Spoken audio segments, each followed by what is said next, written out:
I have always wanted to see the world from the perspective of a fish. Well, I'm just kidding, obviously. But with this quirky little lens that I'm using right now, I get a sense of how it feels to be a fish in water, out of water, I guess. This is my review of the TTArtisan 7.5mm F2 Fisheye Lens.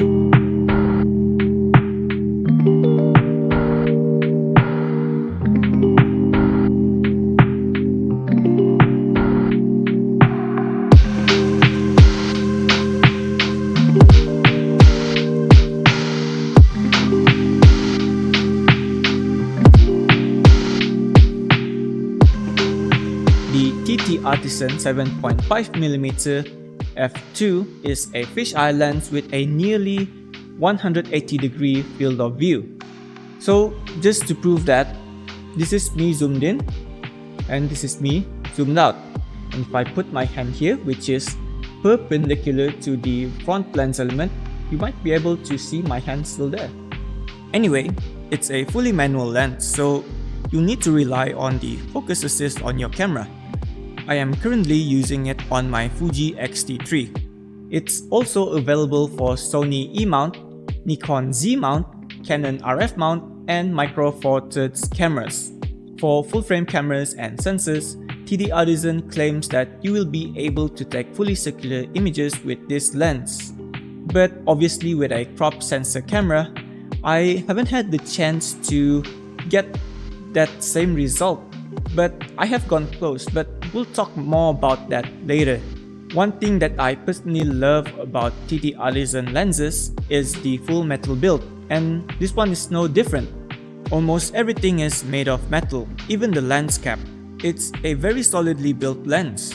The front element doesn't protrude too much, but you can't really mount a lens hood or filters on the front.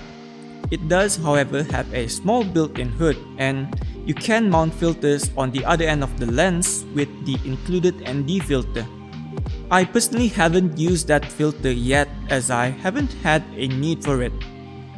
Like my review of the Panasonic LX5, I have the same gripes with this lens, but it's quite the opposite issue this time, because the lens cap won't stay on and it easily slips off when I put it in my bag or place it down at an awkward angle. The lens cap barrel is lined with a suede or velvet-like material. I guess TTArtisan thought that this would provide better grip and maybe prevent scratches between the lens cap and the lens hood itself. However, the only point of contact to protect the lens is between the two slim prongs of the hood and the lens cap. It's honestly not too bad, as air pressure does help a bit to keep the cap in place, but it has become quite a big issue for me when the cap has come off multiple times in my bag, exposing the almost bulbous lens element. There is one cool thing about the lens cap though. You can actually unscrew part of it, creating a hole in the middle. Remember earlier when I mentioned full-frame cameras and sensors can get fully circular images? Well, this is how you do it, but it only works for full-frame cameras. For those of us with crop sensors, the circular image is slightly cut off on the top and bottom. Personally, I don't mind as I don't use it anyway, but it's something worth noting to you guys. The focus ring of this lens is pretty smooth with a short turning radius, so you don't need to turn it far to focus. It can focus as close as 0.125 meters or 12.5 centimeters. Since this is a wide-angle lens, focusing isn't that too hard to do, but you do need to be more precise with it when you are using a wider aperture. Personally, I have made some mistakes in the past, misfocusing with a wider aperture on this lens, and I only noticed my mistakes when I started editing my photos. So that's one thing you should really take note of.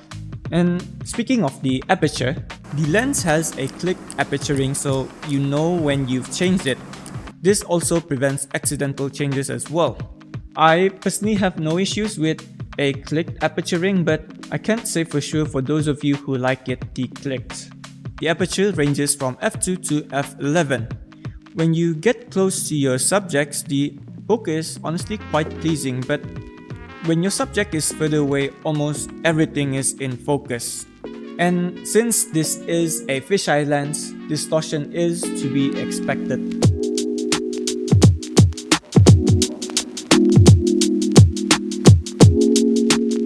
You really need to learn where to position your subjects in the frame, otherwise they'll have very weird proportions, especially human subjects. Though depending on the look you're going for, that isn't always a bad thing. I got this lens to capture more in the frame when shooting interiors or groups of people in tight spaces. It's great for that if you don't mind the distortion, but the edges tend to be blurry compared to the sharpness in the middle. You really need to keep this in mind if you want your subjects to be sharp all around. So, how is the actual shooting experience? Personally, I really love it. Although I'm not as creative as some, the photos I've taken with this lens have amazed me so far. Not all of them, but most of them. I also love pairing it with the on-camera flash that came with the X3, especially when shooting darker scenes. Without sounding too corny, it produces nostalgic-looking pictures, possibly due to the direct nature of the flash, just like old-school digicams, and I love it for that. So to recap, this relatively budget lens would be a great addition to any photography arsenal. Not only is the all-metal build and construction solid, it's also able to take great images. And honestly, it's a fun lens to work with, especially with the unique perspective that it provides. You just need to keep in mind about the downsides that I've mentioned regarding the lens cap and obviously the distortion. The only reason I haven't been using this lens often these days is because my wife really hates that distortion. Anyway, this has been my review of the TTArtisan 7.5mm f2 fisheye lens. And as always, thanks for watching and see you guys in the next one.